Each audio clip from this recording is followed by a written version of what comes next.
Hello and welcome to another episode of Secrets of Social Impact Communicators. I'm your host, Nate Burt. Really excited to introduce you to my guest today. Before I do that, I do want to remind you that my new book, 7 Secrets of Highly Effective Social Impact Communicators, is now available. You can go to Amazon or wherever books are sold. That is my sort of step-by-step framework for leaders in organizations, whether you're in a communications function, you're an executive, you're a CEO, leaders who are talking and conversing and building community on a regular basis, making decisions on a social impact front, whether that's climate change or racial equity or any other number of areas that you might be focused on in your organization. That's really a guidebook that contains how I think about these issues and what I've seen to be successful in social impact spaces, along with comments and insights from other experts who are really leaders and pioneers in this space. So 7 Secrets of Highly Effective Social Impact Communicators. Check it out, and I hope it can be helpful to you. All right, now on to introducing my guest. Today, you're going to get to know Devin Thorpe, who is CEO and champion of social good at the Super Crowd, Inc. Devin is an author. He's a speaker. He's an expert in finance and in particular in regulated crowdfunding. And so I think you're going to learn a lot. This is a space I didn't know anything about before Devin reached out to me and said, hey, we should have a conversation. And it's fascinating to think about many people who don't have access or don't have the necessary capital for their social impact endeavor, especially thinking about small businesses. Devin has some really interesting perspectives on what to look for if you're considering investing in this type of arrangement. On the other hand, if you are an entrepreneur looking for financing, this is a creative, emerging space with some very well-defined and a growing number of players who can help you at every step of the process. Plus, I really appreciate Devin's emphasis on mental health, on balance, on drawing into your past experiences for the values that drive your social impact work. Devin shares some extremely powerful stories from his own life, from the clients he served, and I think you're just going to love it. So with that, let's get into today's interview with Devin Thorpe. Welcome back to Secrets of Social Impact Communicators. I'm your host, Nate Burt, and with me today, really honored to have Devin Thorpe, who is CEO and champion of social good at the Super Crowd, Inc. Devin, welcome to the program. Thank you so much, Nate. It's an honor to be included in your show. Thank you so much. It's my pleasure. And Devin, if you could, finance is an area that I have very, very limited knowledge in. And so I'm wondering if maybe you could start telling us a little bit about yourself. What drives your commitment to supporting social entrepreneurs and diverse founders through the work that you do? Well, it comes from looking at the problems, right? Like so many others in the social impact space, nonprofit and for-profit alike, we see people looking at problems and looking then for the solutions to those problems. And I'm a finance guy. And so there's a little bit of an aspect of this. When you have a hammer, everything starts to look like a nail, right? So it's hard for me to dig deep on some aspects of solutions, but on the finance side, that's really where I can bring some value. And so I've really enjoyed connecting this. And so the crowdfunding space has been a particular area of interest since it was born in 2012. In fact, I'll spare you all the details, but I had dabbled and worked on what has become crowdfunding even before crowdfunding became legal, because technology enabled this long before the law enabled it. Now we're here. But immediately from the earliest days, we could see the potential to help women and more diverse founders raise capital in a world where women and diverse founders struggle to access capital, not just venture capital. Venture capital has an abysmal track record of funding diverse founders, but even banking and some of the more traditional funding sources tend not to give equal distribution, fair distribution to women and minorities. And so we've got to have systems that work better. And crowdfunding seemed on paper to have the potential. And now that we're in it, now that we can see it and observe it, yes, we're seeing it. In fact, it's working well for women. It's working well for diverse founders, better than other sources of capital. Is there room for us to improve? Absolutely. Are we there yet? No, we're not there yet. But we see the potential now being realized. So that's exciting to me. One aspect that remains challenging for us, and partly it's the very personal nature of this, but LGBTQ founders, they don't get much venture capital. In part, it's because some of them aren't out, right? So we don't know that they are. And we see the same thing in the crowdfunding space. It may just be that the LGBTQ founders are not out, and therefore we don't tag their deals, right? But we're not seeing progress on that measure. We're not measuring it successfully. So anyway, that whole thing, and then of course, social entrepreneurs, that we see the opportunity to solve problems and help them raise money. And so, yes, I talk too much. No. I mean, I'm excited to be here. Thank you very much for having me, Nate. Thank you. No, of course, Devin, and I appreciate the context so much because it, again, illustrates the importance of creative, outside of the box, innovative thinking to really make sure that there is broad access to capital, access to smart, talented people who really want to make the world a better place. And I'm curious, from your background, you've done so many things, and we'll dig into that a little bit more later, but what was the moment, if you could point to a specific point in time where you said, this is what I'm meant to be doing? What is that moment for you? Well, it's kind of a weird response, but when I was just a little kid, I was about 11 years old, and I was living in Salt Lake City, and in southern Idaho, a dam failed called the Teton Dam. This is 1976. This is a minute ago. And that left 80% of the structures in a town called Rexburg, Idaho, damaged or destroyed. It was very devastating to this small community. And so people from around the West organized to go help volunteer and help dig muck and mud out of basements. And my dad came to me and asked me if I wanted to go. And I thought digging in the mud sounds like a good time. Love to go. And so we went, and I remember I was so excited on the way up. I remember, I swore I counted every telephone pole on the way between Salt Lake and Rexburg. In the middle of the night, we were driving, 2 a.m. We got on the buses, got there at dawn, worked all day, and then came home. And I was so exhausted, I don't know how I got into bed. Yeah, I didn't count any telephone poles coming home. But not long ago, I went back to Rexburg and visited. And, the weird thing was I could not find the statue that they had erected in my honor. Certainly there was going to be a statue. The honest truth is, of course, as an adult now, I recognize that I really wasn't much help that day. Not that I didn't try, but I remember they gave me a shovel that no one else wanted, right? So I was the littlest one there with a big awkward shovel that was it was the wrong shovel for digging mud. So I was almost useless, but it was life-changing for me. I saw the impact that a bunch of people with shovels could have in a single day on a house, on a community, on a neighborhood. And it was genuinely life-changing. I vowed that I would never miss an opportunity to serve. Now, I have missed opportunities to serve, but I have often leaned into that memory.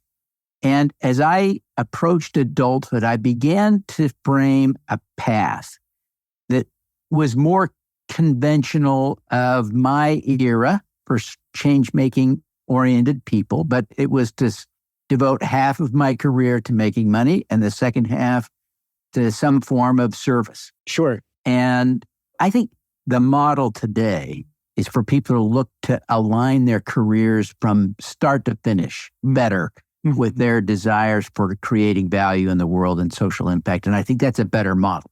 But nonetheless, I had that path in mind. And so when I reached the middle of my career, I did make the switch. On cue, on schedule, I left the world of finance, where I was focused on making money, to go work on social impact. And I've been doing that now for about 13 years. And I love it. Love what I do every single day. I count myself very, very fortunate that I'm able to do this. That's fantastic, Devin. Thank you. That's a really powerful story. And like you said, you didn't have to be doing a lot in the moment to pay off down the road in terms of your commitment to these kinds of issues. And you mentioned you've taken a more conventional track. On the other hand, on paper, you've run for Congress, you've been a best-selling author, you're obviously a champion of social good in the many crowdfunding and related financial priorities you've emphasized. And it seems like that's commitment to doing good all in on that second half of your career is really the through line through all of that. Is that a fair assessment? Yeah, I think so. There is this notion, and even when I was in my finance career, I was always trying to figure out how to do some good along the way. I served as a volunteer in the Mountain West Capital Network for a number of years. And so I was volunteering to help foster a community of investors and entrepreneurship in Utah. And we did observe, I don't know to what extent I contributed to it, but we saw Utah's economy really flourish over the past few decades. And I'd like to think I have a few fingerprints left on that work. But now I find myself kind of in the opposite mode, right? Of trying to use my finance skills as I devote my time and attention on the social impact and recognize that in all kinds of aspects of what we're doing, even in the nonprofit world, finance is a big, important part of what goes on. And I don't want to overstate it, and I want to be careful about that. But at the same time, you can't run programs without money. Full stop. Absolutely. And Devin, you've talked about crowdfunding. I want to dig into that a little bit more because I know you have a new book really focused on investors and what you believe is an opportunity to grow the pool of individuals who are making that kind of an impact through finance. So could you start maybe a two-part question? The first is just define what you mean by crowdfunding, because I think most of the people in the audience like me probably think, oh, Kickstarter or Indiegogo, which I'm sure that's a part of it, but probably not the whole picture.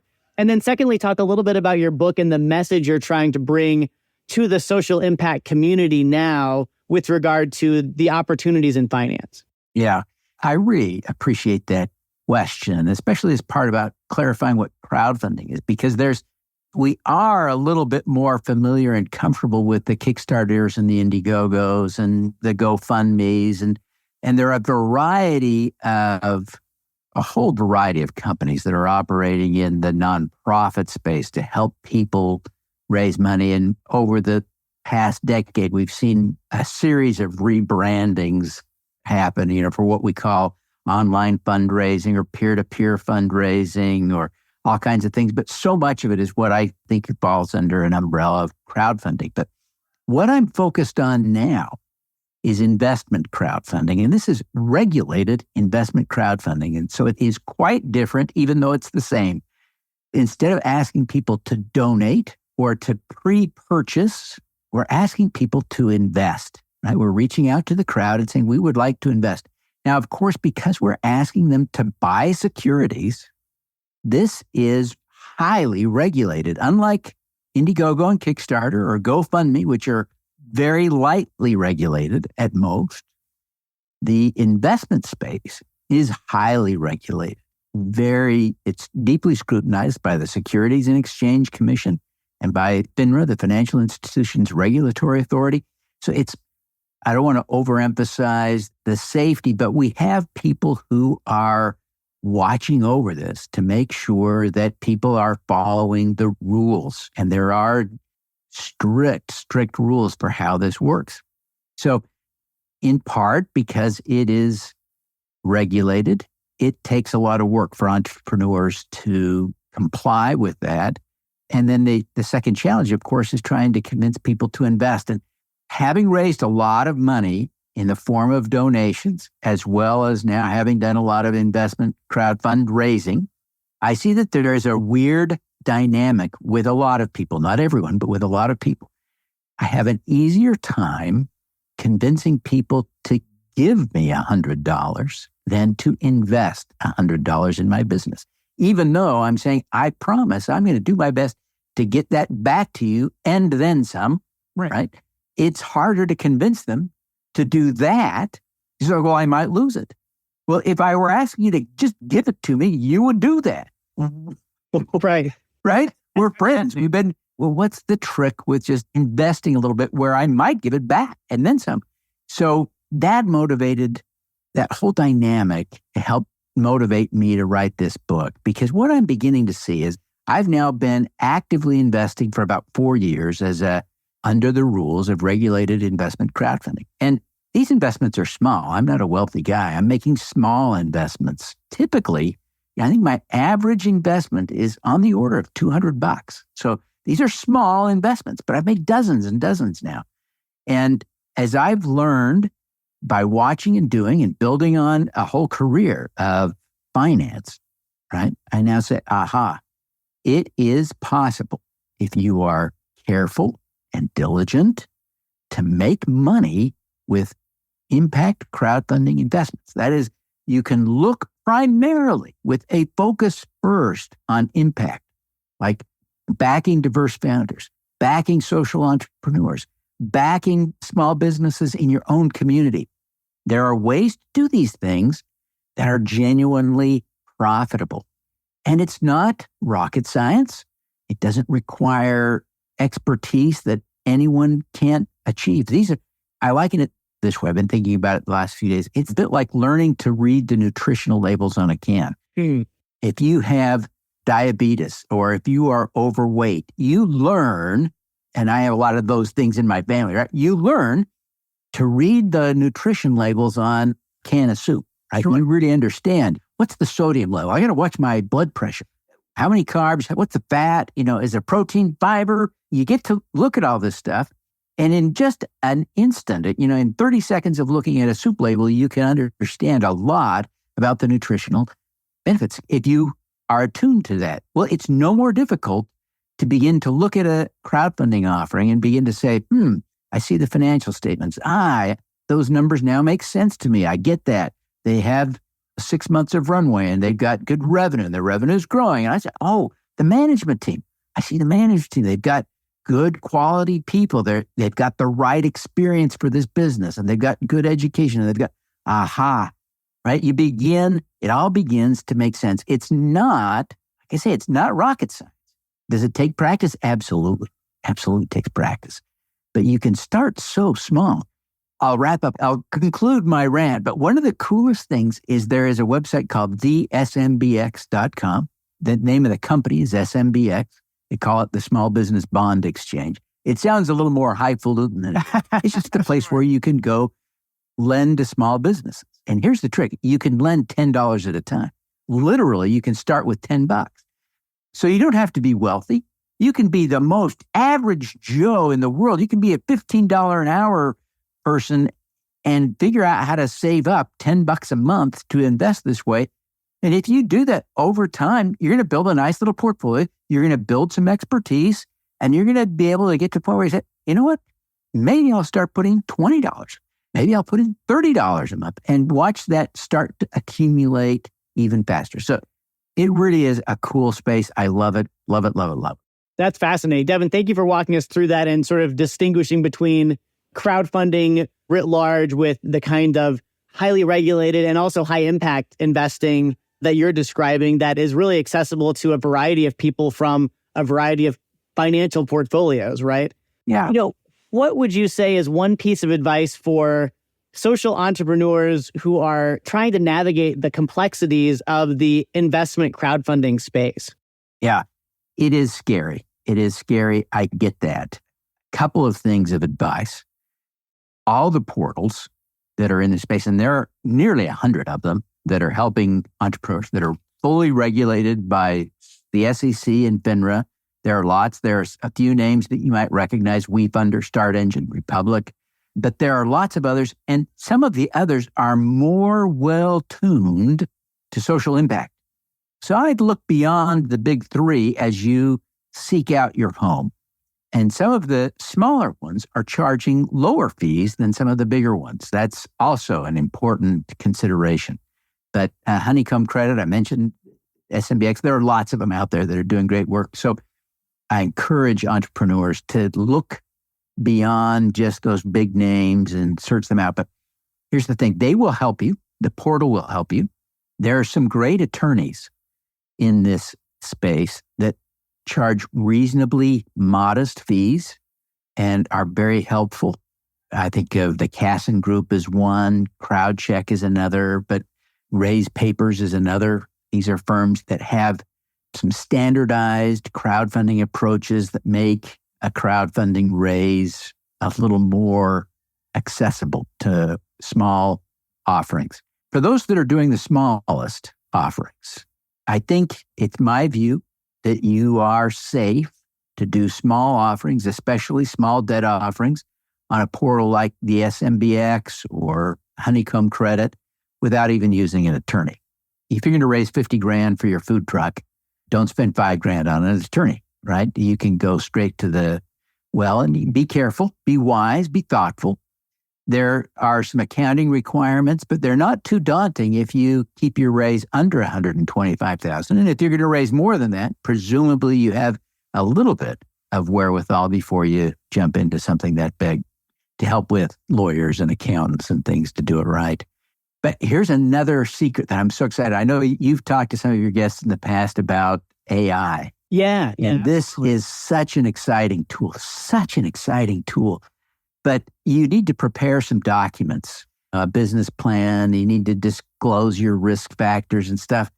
And I tell you, one afternoon with ChatGPT, you can create a beautiful business plan, and you can create a lengthy set of disclosures around the risk factors for your business. And so you don't need to be intimidated by the work required, because the AI engines can help you do that so effectively, so easily. And you don't even need to pay for like the fancy ChatGPT 4.0. You can use the old free ChatGPT 3.5 and do this.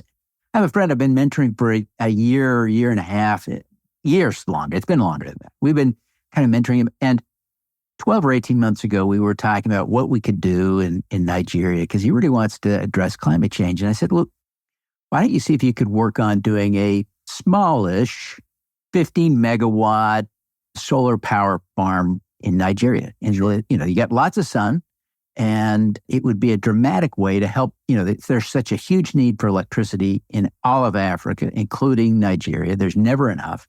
So you'd have immediate uptake if you could get this built. And we've just been going in circles. And we just couldn't quite get traction. And so we sat down 2 weeks ago and I said, listen, let me show you how to use ChatGPT to write a business plan. And let's get a business plan together so that you've got a document to show people. He pulled that together within a week. He had a meeting set up with the governor of the state he lives in. Oh, wow. And they're helping him get a meeting with the utility to talk to them. And then he can go to the World Bank and talk to them about financing the project. And it's all because he finally had a document, right? Yeah. And the document took him like 3 hours to create using ChatGPT. It knew, the substance of what to write, and he just would create the prompt. I mean, it's so cool what you can do now, and it's so empowering. It's so empowering for social impact. So entrepreneurs, if you're stuck, there isn't a legal question you can't ask ChatGPT.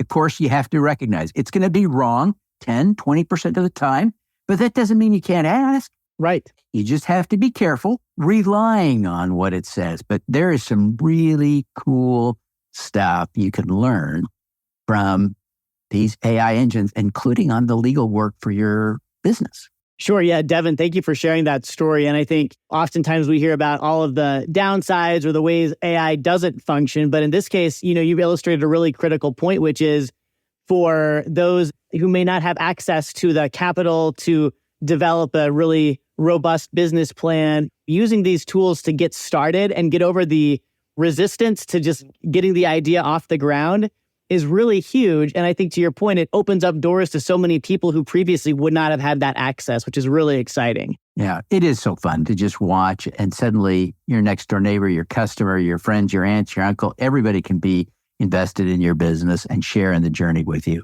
Yeah. And I don't think it's as big a deal at Thanksgiving as you might think. It's one thing if you take $25,000 from your uncle who's not that rich and you show up at Thanksgiving and you've lost the 25 grand. It's a totally different question if you've taken $250 from your uncle and you blow it, right? At Thanksgiving, he's going to be, oh, yeah, it was kind of fun that we got to try that project together. Sorry, it didn't work out, right? It's right. Totally cool. Yeah, that's so to build on that, Devin, I imagine there's a certain mindset or a set of driving principles that lends itself towards success in social impact work. And I'm curious, reflecting on your time and your travels and interviews with change makers, what's a universal lesson that you've learned about what it takes to be successful in social impact work? That's a great, great question, because I think there's a perception, I think, that it takes a certain something. And I kind of the view that it takes a certain something, but it's whatever you've got. Does that make any sense, right? Yeah. It takes your something, right? Whatever you bring to the table, that's the thing that is needed, right? Because social problems require all of us. And every social problem that you can think of, like let's think about homelessness. Homelessness is a terrible, terrible problem, right? And we've got to address this. We've got to come together. And so part of that solution involves people who are on the front lines working with people who are experiencing homelessness, who are unsheltered, right? And humanizing them, helping them. And there are so many different ways to do that. At the same time, if we don't build housing, affordable housing, the problem just gets worse, right? There has to be a place for them to go. So somebody's got to go build houses and someone's got to finance that. And so all of these things come together. There are so many different ways. So it may be that you are really good at interacting with people who are in difficult situations and helping them lift themselves out of it. It may be true that you're really not good at that interaction, but you can build the crap out of a house, right? You can do that, or build affordable apartments, or redevelop a building that's been abandoned for years and convert it into housing and make it useful again in your community and change your community. I mean, there's so many different ways, some a little more direct perhaps than others, but so many ways to come at solving just that one problem of homelessness, right? We all can play a role. And I think that's the thing to remember as we think about how do we succeed in social impact. We leverage the skills that we have that we're already good at. We pair that with our passion, and shazam, we're making a difference in the world, right? Yeah, I love that. And I love the idea that you can sort of look inside of yourself and find your requisite things you're passionate about, skills that you have. We know we talked about your book, and I want to make sure on our broadcast we get the name of that book so our listeners can go check it out when it's available. In the book I wrote, 7 Secrets of Highly Effective Social Impact Communicators, one of the chapters is dedicated to this idea you're describing, Devin, which is the values that we bring, and then the values of our organization, either that we run or that we're a part of, aligning those things and really using that to guide how you show up every day and how you contribute to the mission is so important. So I'm really grateful for your bringing that out. What would you say, how have you sort of aligned your own personal values and social impact with your expertise in finance? Because you made the point earlier, nothing happens without money, which I think is so true. And yet there's still such a tension that I feel, especially in nonprofit spaces or with social impact work, that money and good are inherently in conflict. And I'm not sure that's right. I'd love your perspective on that. Yeah. That's such a great question. I'm so glad you asked, because just this morning I did a webinar where I explained kind of this tension. I addressed this tension, this question, this idea that, boy, it feels yucky to make money from doing good. And yet there are some really good reasons to try to make money from this. And let me give you the 3 reasons and try to tie it up in a neat little bow. But one is, especially when we're trying to invest in a business, a for-profit business that has some sort of social impact, even if it is just the founder, right? That may be the trigger for impact to say, I'm going to support a diverse founder that has no other social impact. That's an important social impact. So anyway, the key is if you invest and don't pay any attention to whether or not that business can be profitable, you diminish your impact dramatically, potentially, because if that business isn't eventually profitable, it will go out of business. And then what is the impact? How have you really helped the community? How have you helped even that entrepreneur? If all you did was back them into a corner where they couldn't possibly succeed, you didn't really back them. You didn't really help them. So you've got to look at the profit potential of the business, because there is a correlation between that profit and the sustainability of the impact. So that's one. A second is, if you're investing for impact and you get your money back and a little then some, right? You can do it again, a little bit bigger, and again, and again, and again. So you can create this snowball effect, right? with your social impact investments. It can grow and grow. And then the third aspect of this, that in some ways is the most important. If you learn over time how to invest profitably in this space, you could shift some of the money that might be sitting in your IRA or your 401k into this arena, maybe doubling, tripling the amount of money you're able to invest by reallocating some of your money out of the stock market or out of your mutual funds into your community, into social entrepreneurship, into impact in a much more direct way, and still get the same or even better returns. Now, it takes discipline, it takes practice, et cetera, et cetera. That's what my book, I think we call it How to Make Money with Impact Crowdfunding. How to Make Money with Impact Crowdfunding. That book guides you on how to do this. And it is this idea. You've got the impact maximizing strategy requires you to be diligent about the profits as well, both your profits and the business's profits, because without that, you really can't maximize your impact. And I get that partly from, my conversations with Bill Gates. I've interviewed him a couple of times, and it's clear from talking to him and from what I've read about him that he absolutely is disciplined to the max on getting good returns, even though he plans to give away all of his money. Yeah. Right? If he's going to give it all away, why should he care? The reason is he wants to maximize his impact. And he maximizes impact by focusing diligently on the profits as well. If Bill Gates is focused on his investment returns, I think you and I can feel comfortable saying, I guess I shouldn't just casually invest. I shouldn't just casually give all my money away. I should be strategic. And part of that strategy is to focus on the returns as well as the impact.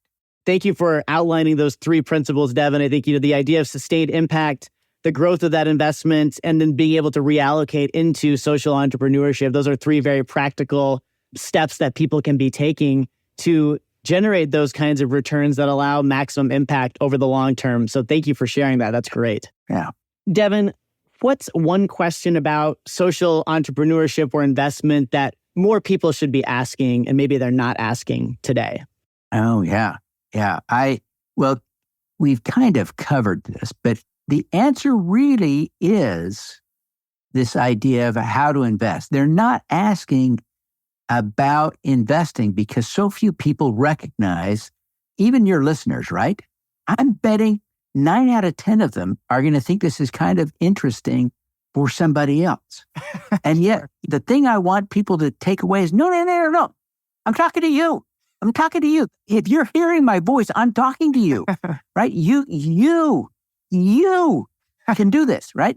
You could invest your $10 at thesmbx.com.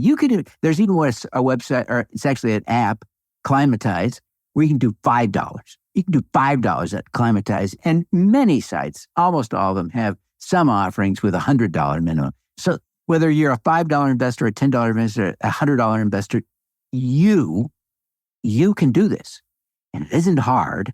It's setting up an account with one of these portals is a little bit trickier than setting up your Amazon account, but not a lot, right? It's like setting up your Amazon account and giving them your social security number and a copy of your driver's license. There is legal requirements, highly regulated. We talked about that. And the implication, one of the key things is that the portals are required to comply with know your customer rules. And they comply with that by getting some identifying information, like a copy of your driver's license and your social security number. And then they can say, hey, they've complied with the know your customer rules and they can take your money. So yeah, it takes an extra 5 minutes to set up, longer than your Amazon account, but you can do it. I promise you, you can do it. If you can use your cell phone to shop on Amazon, you can definitely invest on these portals. And it's good to know that the process, and I appreciate your transparency for those of us like me who don't know this space, Devin.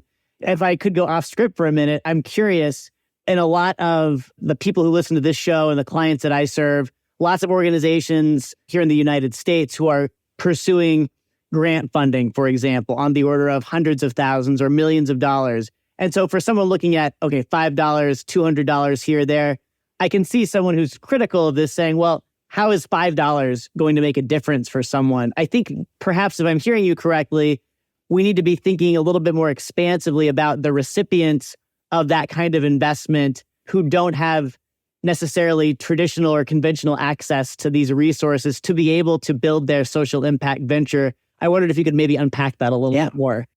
That's a really fair point. And the smaller your investment, at some level, I have to admit, the more it is about you, right? If you're investing $5, I can't pretend that the company you invested in really cared whether or not you invested your $5. But you're going to learn how to do this from that experience. You're going to get interest on that loan that you've made. The small dollar amount places generally are doing loans.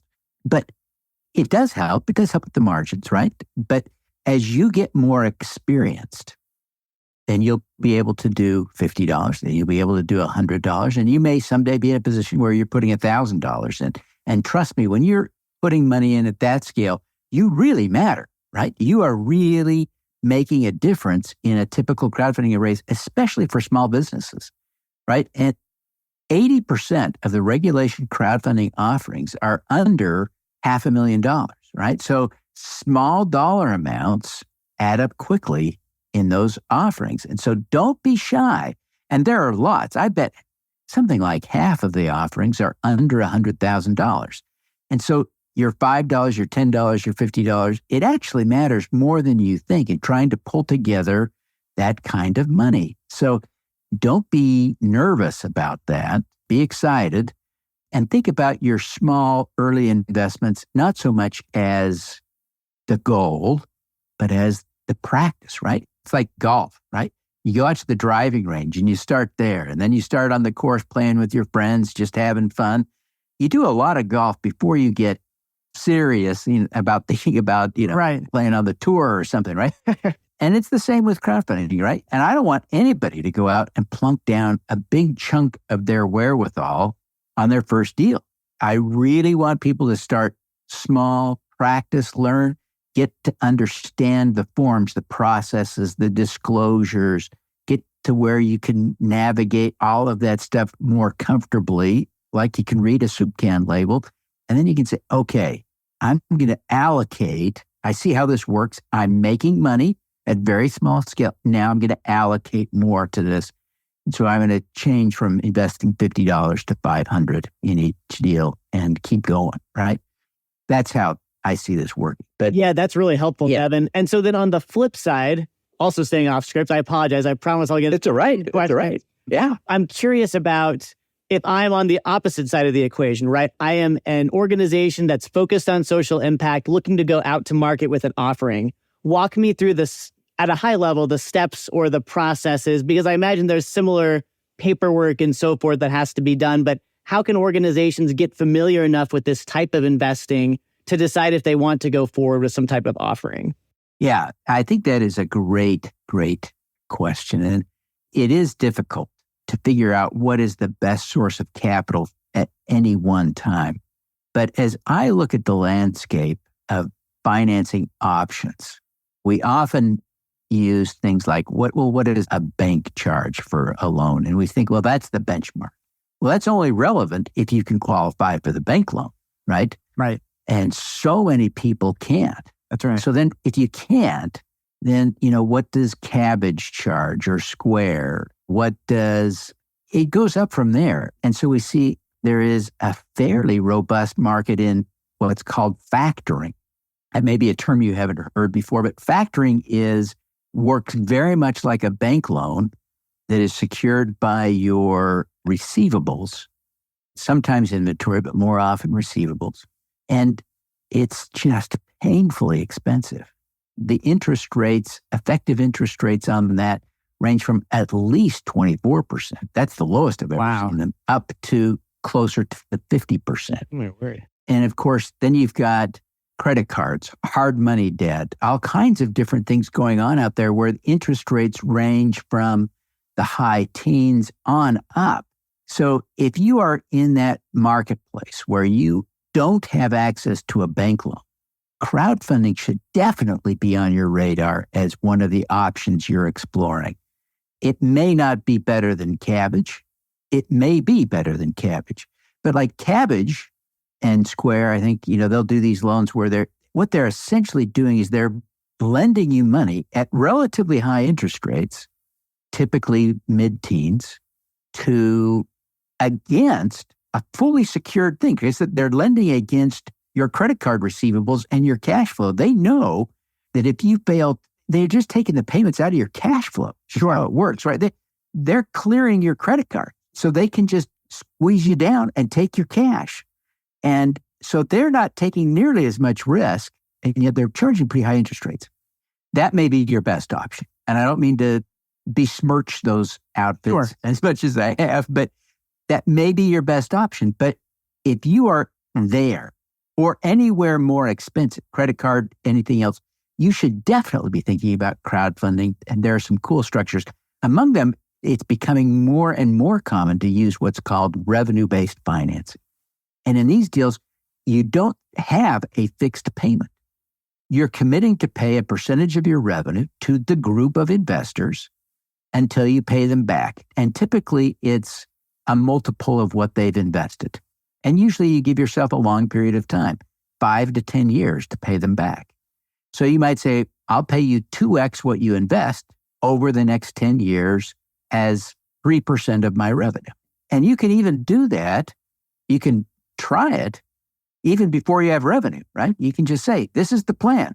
And you might need to entice people with 2.5 or 3 times, but in a way that's so much better for the investor than hoping that you're going to figure out how to grow your business to where you can sell it or do an IPO or something, right?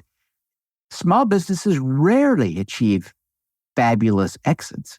So this structure works much better, especially for social entrepreneurs, where you can say, okay, give us 10 years, we'll give you 2.5 times your money, and we'll pay out our revenue as we create revenue. And that kind of flexible structure works so much better than a Cabbage loan or even a bank loan. It's very equity-like in some ways, but it's more appealing oftentimes to investors who know you don't want to sell your business.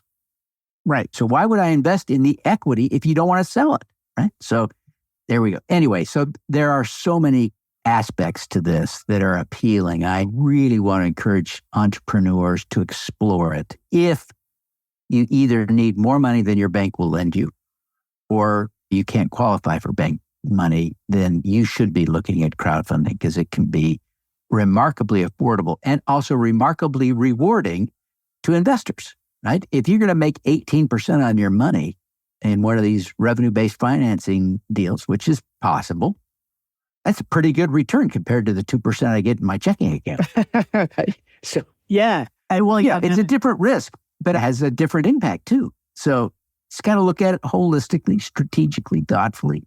Yeah, no, Devin, that's great. I appreciate your drilling down and getting into the weeds with me because I think that's really helpful perspective for those who may not be familiar with the ins and outs of this. Those are some good pointers for people to keep in mind and explore as an option that many people like myself were probably not aware of before we came into contact. Let's talk a little bit about your career as a leader because there are lots of leaders across social impact in my audience. Can you talk a little bit about how you maintain balance? You're on the road a lot. I get the sense you're talking, you're writing books, you're actively investing. How do you manage and find balance in all of the social impact endeavors you're a part of? Well, I think that's such an important aspect of your show that you talk about this because as I go through life, I have to admit, like other people, I've got a mental health diagnosis that has me really becoming more and more conscious of trying to maintain that balance. And so I remember a couple of years ago, I just took off for a couple of weeks. And folks, I know I'm going to suspend the show for a couple of weeks. I'm going to go clear my head. I did some home improvements, but I also took some time to very deliberately ponder, research, and try to get in touch with myself and how to be healthier. And it continues to be a struggle, but it is vitally important, I think, for people to prioritize that. And some of it's really basic. You got to get enough sleep. Everybody's sleep need is different. and maybe different one week from another, but you've got to get the sleep you need. You've got to get the food that you need. You've got to make some work exercise into the plan.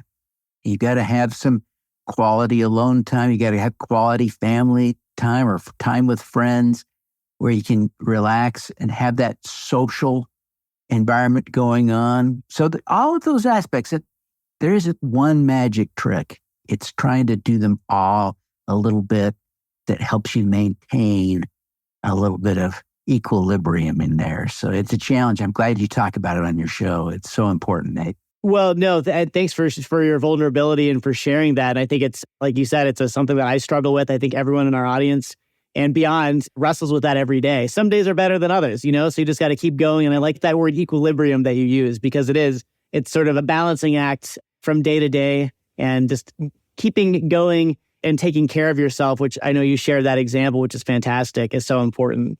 And I think if I could just add quickly, it's a particular challenge for people in the social impact space because so often we're facing daunting problems. Yes. Right? If you're trying to solve climate change, you're not going to get that done this week. You can't just put that on your list of things to do by the end of the week. It's not going to happen. Same with homelessness. Same with 1,000 other problems. They're daunting. And so you could spend a year on them and feel like you haven't made any progress on the big picture, right? So your focus on mental health and balanced health, it's so vital. We got to do it. Got to prioritize it. Thank you for saying that. And I think you're right. And it is, in some respects, it is also multi-generational, right? So the work that we begin isn't necessarily going to be completed and wrapped up with a bow, to your checklist analogy, right? We're in it for the long haul. It's a marathon. And it also, we're not going to get there any faster by burning ourselves out too soon. So thank you for those words of wisdom. As we wrap up our interview, Devin, I have a couple of final briefer questions. The first one being, you shared a really powerful story of how you got into this space from early in your life. I wonder if there's another story perhaps in your career that's really profoundly shaped how you think about your work and life in social impact. Oh, golly. Yes. One of my favorite experiences was with a guy named Steve Young. He was the quarterback for the 49ers. And I had him on my show, it's nearly a decade ago now. And his people did not prepare him well for what we had planned, what I had planned, right? I invited him to do, back in the day, it was a Google Hangout, but it was a video call like this Zoom that we're using to record this. And he was not prepared for that. So he called me up on his phone, and he was on his cell phone out and about doing stuff. He was just in no way he could join via video. So it happens I have an autographed football of his, and I was just looking for things, and I ended up putting his phone on top of his encased football on my desk next to the microphone so we could do this call. It was live. It was, Wow. The Google Hangout was live 4-4. Sure. It was this crazy setup. So, I was just sweating bullets. I was upset. And he was so calm. He was calm and he was so kind. He was calm and kind, and I was a nobody, right? I'm a nobody, and he's Steve friggin' Young, and he was so nice and calm. And it changed me. I chose to change after that, right? I recognized that sometimes with my guests, I was a little abrupt. I was a little short. When they were struggling with the technology, I was frustrated, and I didn't hide it. And I recognized that if Steve Young could be patient with me, I could and should be patient with everybody, because no one deserved less respect from Steve Young than me. So I did have an opportunity. I met him at an event a year or two later, and I told him. I pulled him aside and said, I just want you to know how you changed my life. And I told him. Anyway, so that was a key milestone moment for me. Devin, I love that story. And I was actually visiting with someone else today about this very issue of kindness, compassion, patience. Those virtues, those character traits are so important, especially in not just the workplace, but in social impact space. And yet they can often be the first thing to fly out the window under duress. And so it's encouraging to hear that other people struggle with it like me, number one. And number two, that it is powerful to make that investment and to stay true to those values, even in difficult circumstances, because people deserve to be treated that way. It's the right thing to do. So thank you for sharing that story. I love it. Yeah. Well, thank you. Devin, looking into the future, when people reflect on Devin Thorpe's contributions to social good, what do you hope they'll say about you and your work? Well, it doesn't matter if they remember me, but I do hope that what happens with this work I'm focused on these days of impact crowdfunding, that it becomes so integrated into our society that we don't talk about it almost as a thing. It's sort of like in the nonprofit world, a decade ago, we talked about crowdfunding and we kind of had to lean into what is this technology that we're using for fundraising now and all this stuff. And what's happened in the nonprofit space is that it's been so fully absorbed that we don't call it crowdfunding anymore. We just call it fundraising like we did before, but now it's all happening online using technology, and we use peer-to-peer and all these different things, and we use some crowdfunding tactics and things, but it's all integrated. I used to say that crowdfunding was not a complete development plan for a nonprofit, but that no development plan was complete without crowdfunding. But in a way, what's happened is it's all just sort of mushed in there now. It's just there, right? We don't call it that. We don't talk about that. And I'm hoping that this impact crowdfunding process becomes so integrated into society that we don't just do it. We'll just do it. Sort of like we give $100 to charity every year, that we all just invest some of our money that way. It just becomes normal. That's what I hope will happen, is that we won't even talk about it. We'll just do it casually because it's how we do things. It's how we invest our money. Yeah, I love that vision, Devin. Thank you for sharing that. That's exciting to think that it could become so normalized that it's a habit. It's something we do every day, right? Yeah. Devin, as we close, where can people go to learn more about you and the work that you're doing? People can probably find me anywhere on the internet if they try. But I think maybe the best place to visit is Superpowers for Good, superpowersforgood.com. And the 4 is a number 4, superpowers4good.com. And I'm on social media, Devin Thorpe, and lots of places. I'm easy to reach on LinkedIn. I'm especially active there. And yeah, eager to connect with you wherever you are. I'm not on TikTok, but I'm pretty much everywhere else. So I'll watch for you. Yeah, sorry to interrupt. Yes, I will join you in the non-TikTok crowd. And I will also offer on behalf of myself and my audience, thank you so much. This has been a fascinating conversation. Really applaud and appreciate the work that you're doing to support and make more equitable finance for all of those entrepreneurs out there doing great social impact work and trying to take things to the next level. Devin Thorpe is CEO and champion of social good at the Super Crowd Inc. Devin, any final thoughts before I let you go today? Well, Nate, thank you so much for having me. You're a great host. Oh my gosh. I want to encourage everyone to keep listening, to make sure that they're subscribed to you. Some of my crowd may be tuned into this one episode. I want to encourage them all to subscribe so they can keep following you and your work. So thank you very, very much for having me today. It's been a privilege and an honor. Well, same here, Devin. Thank you so much for the kind words, and any new subscribers, welcome. And Devin, you're a very gracious guest. Thank you so much and take good care. Thank you very much, Nate. Well, that's it for today's broadcast. I hope you enjoyed that conversation with Devin as much as I did. Remember, you can check him out online and be sure to follow along on LinkedIn and other platforms where Devin spends time. Be sure to check out his podcast as well. He was very generous in inviting people to subscribe here. So please go check out Devin Thorpe and go listen to the things he's doing with his guests. I think you'll get a ton of value and learn a lot along the way. In addition to that, this show would not be possible without my amazing editor, Will. Thank you so much, Will. And until the next episode, remember that social impact work is soul work. Lead like you live.